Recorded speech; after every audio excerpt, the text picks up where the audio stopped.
और कल सूर्य ग्रहण है, इसी को लेकर सहारा समेत संवाददाता ने खास बातचीत की है आचार्य जी से, आपको सुनाते हैं। 21 जून को सूर्य ग्रहण लग रहा है और उसको लेके पूरे विश्व में तमाम तरह की अटकलबाजियां की जा रही हैं, तमाम तरह के कयास लगाए जा रहे हैं। ग्रहण क्या है और इसका क्या प्रभाव भारत पर और पूरे विश्व पर पड़ेगा, उस विषय पर बात करने के लिए हमारे साथ ज्योतिषाचार्य प्रदीप कुमार वैद्य जी हैं। हम समझेंगे उनसे कि ग्रहण कैसे अपना प्रभाव दिखाता है। सूर्य ग्रहण और चंद्र ग्रहण की हमारे वेदांग में बहुत ही ज़्यादा महत्ता रही है, क्योंकि ज्योतिषियों का ये मानना है कि जो दो छाया ग्रह हैं राहु और केतु, उनसे जब सूर्य या चंद्रमा पीड़ित होते हैं तो उसका प्रभाव विश्व में अलग अलग देशों पर पड़ता है। कई विद्वान लोगों ने ऐसा बोला है कि भारत में कई सारे ग्रहण हुए हैं, परंतु वैदिक सिद्धांत के अनुसार केवल एक ग्रहण है जिसकी महत्ता बहुत ज़्यादा है और जो 21 जून को लगने वाला है। ग्रहण क्या करता है कि हमारे यहाँ माना जाता है और इसको जीवन में देखा भी गया है कि ये मनुष्य के जीवन में, ये खेती इत्यादि में और देश के भविष्य में, भूचाल में ऐसी कई स्थितियाँ प्रकट होती हैं जिसका कारण ये सूर्य और चंद्र ग्रहण होते हैं। और ये ग्रहण जिस जिस राशि में लगते हैं, जिस देश की, उस राशि के प्रभाव से फल देते हैं। अब भारत में ये द्वितीय भाव में लग रहा है। भारत की हमारी जो स्वतंत्रता की कुंडली है, जो आप देखेंगे अभी, उसमें द्वितीय भाव में लग रहा है। द्वितीय भाव अर्थ का है और मिनिस्ट्री ऑफ फाइनेंस का है।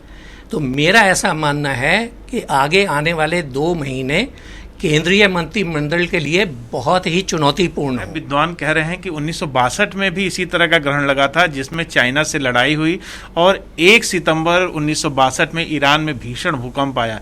इन दिनों आप देखें भारत के तमाम हिस्सों में, दिल्ली में भी और आप देखें नॉर्थ ईस्ट में भी लगातार भूकंप के झटके महसूस किए जा रहे हैं। तो क्या आपको लगता है कि जिस तरह तनाव भारत और चाइना के बॉर्डर पर हो रहा है, जिस तरह भूकंप आ रहे हैं, तो क्या 1962 की स्थिति आप दोबारा दोहराते हुए देख रहे हैं? बड़ा सुंदर प्रश्न किया आपने। आप बिल्कुल सही कह रहे हैं। जो ग्रहों की स्थिति है वो बिल्कुल दर्शा रही है कि कुछ वैसी ही स्थितियां आ रही हैं। और मेरा ये मानना है कि अगले 3 महीने के अंदर भारत के पूर्व दक्षिण की ओर भयंकर भूकंप की संभावना है। और ये भूकंप पाकिस्तान में भी आ सकता है, क्योंकि पाकिस्तान भी जो है उसके भी तीसरे भाव में ये ग्रहण लग रहा है। जो हमने देखा 2020 में सारे ग्रहों का, जब से ये कोरोना का प्रभाव आरंभ हुआ है, वैसी ही स्थिति बनी है जैसे 1962 में बनी थी। तो अगर हम कहें कि चीन से पहला और आखिरी झगड़ा था, ऐसा नहीं होने वाला है। जब मैं चीन की कुंडली के बारे में थोड़ा सा बात करूंगा तो करूंगा, क्योंकि लेकिन आपने अभी बोल दिया है तो मैं ये कहना चाहता हूं कि चीन के साथ अभी एक झड़प और बाकी है और वो होकर रहेगी। सिर्फ चीन के ही साथ नहीं, इवन आप पाएंगे कि नेपाल के साथ छोटी मोटी घटनाएं हमारे सीमाओं पर नेपाल भी करने का प्रयत्न करेगा। सर, एक सवाल, आखिरी सवाल जो है कि वैश्विक जो है ग्रहण का जो असर है उसे आप कैसे देखते हैं, खासकर भारत के जो पड़ोसी देश हैं? मैं ऐसा देखता हूं कि पाकिस्तान में बहुत ज़्यादा लोग असंतुष्ट होंगे। इमरान खान के सत्ता से हटने के बहुत ज़्यादा अच्छे ग्रह दिख रहे हैं। हो सकता है कि वहाँ पर जनरल बाजवा की भी तबीयत ख़राब हो और ये संभावना है कि वहाँ की सैन्य शक्ति इमरान खान से शासन को ग्रहण कर ले। दूसरा ये है कि चीन में और नेपाल में बहुत ही ज़्यादा जनता असंतुष्ट रहेगी, बहुत ज़्यादा उपद्रव होंगे। हांगकांग में बहुत ही ज़्यादा उपद्रव शुरू हो जाएंगे और हो सकता है कि वो चीन में भी बढ़ें।